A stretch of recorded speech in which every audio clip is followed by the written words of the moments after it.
Hey everybody, welcome to the Mike Gormley Show.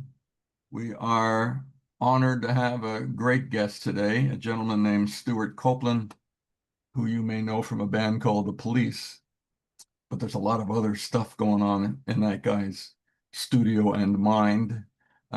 He is a composer of film and TV and even games and operas.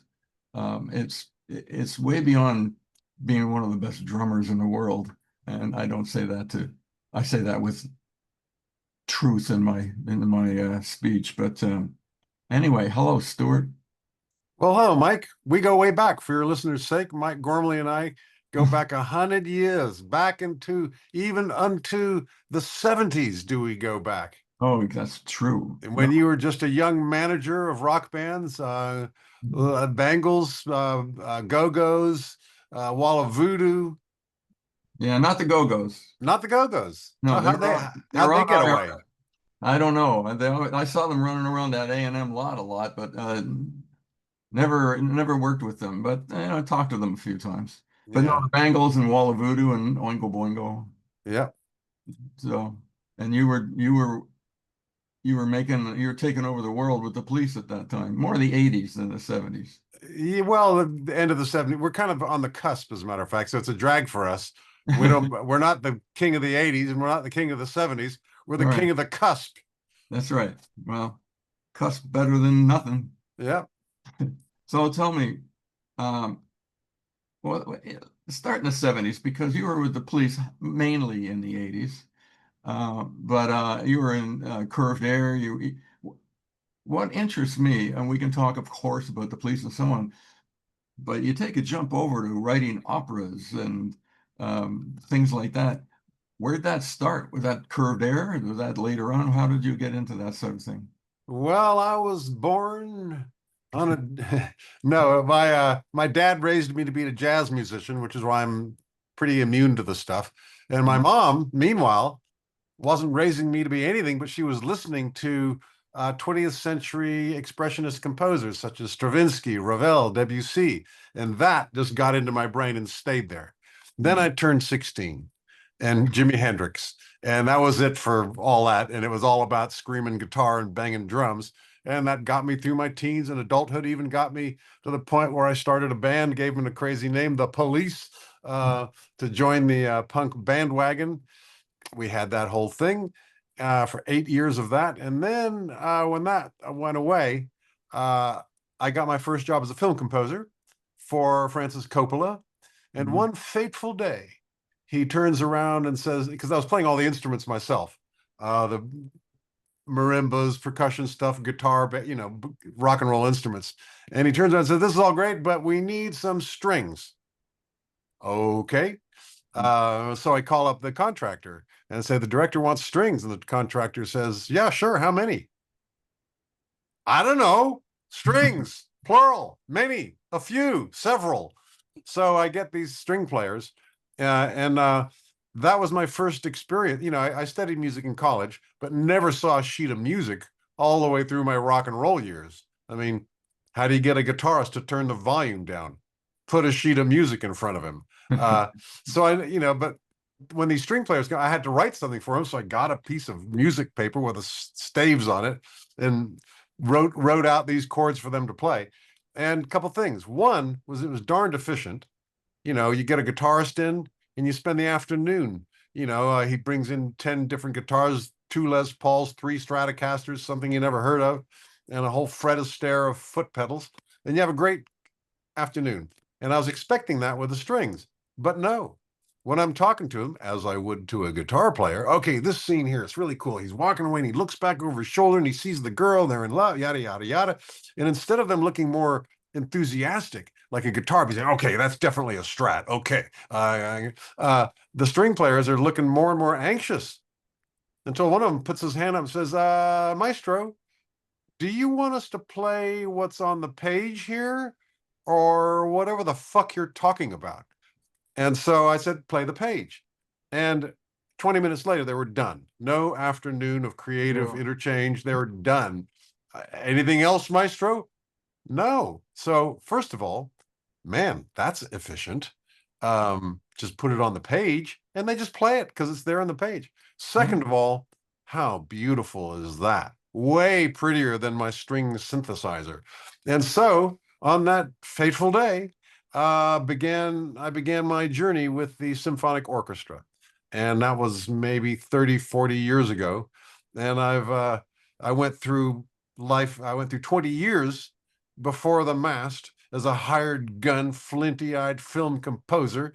You pay me money, I'll write you music. You want happy, I give you happy. You want happy sad, I'll put a little sad in there for you.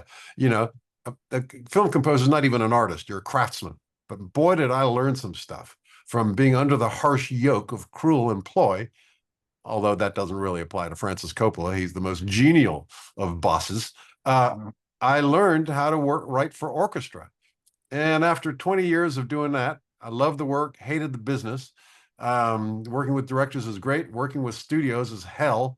So I left the movie business, left the rat kingdom far behind. And I do the same job now for much less money. It's called opera.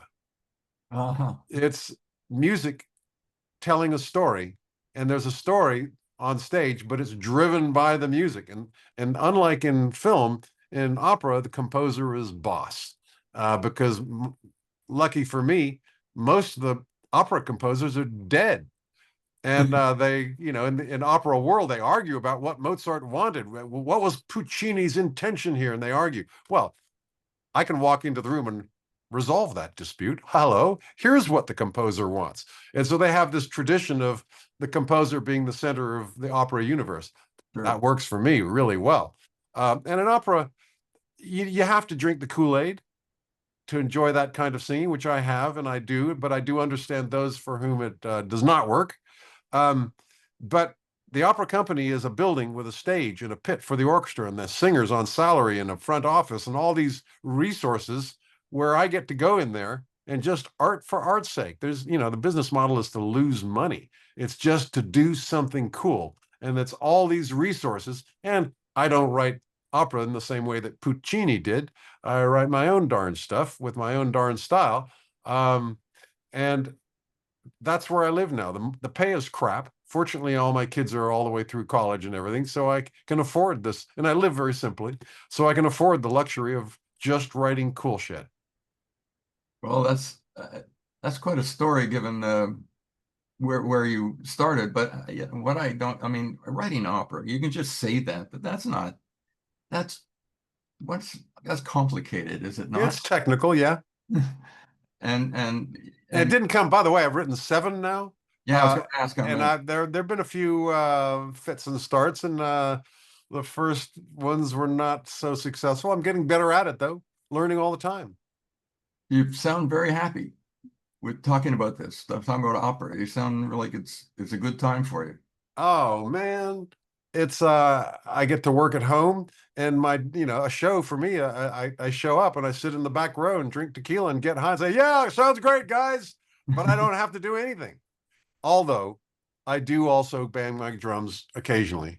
In fact, I'm going out to Italy for a tour in a couple of weeks, um, uh, actually playing drums, which is an entirely unrelated activity. Composing and drumming are just unrelated.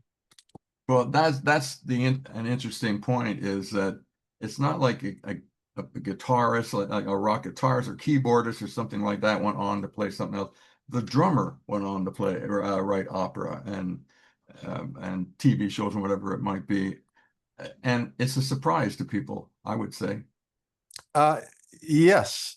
Uh, it surprises me how different it is. You know, for me, and this has been a problem in my career as a drummer and my relationships with songwriters, is that I don't give a rat's ass about the song. For me, drums is playing, it's a physical exercise, something I do, not something, there's no thinking involved. There's no brain at work. It's just animal instinct. It's, you know, it's just a instinctive physical exercise. Some guy, I'm banging shit here, but some guy wrote a song and he has this strange idea that everything should be in service of the song.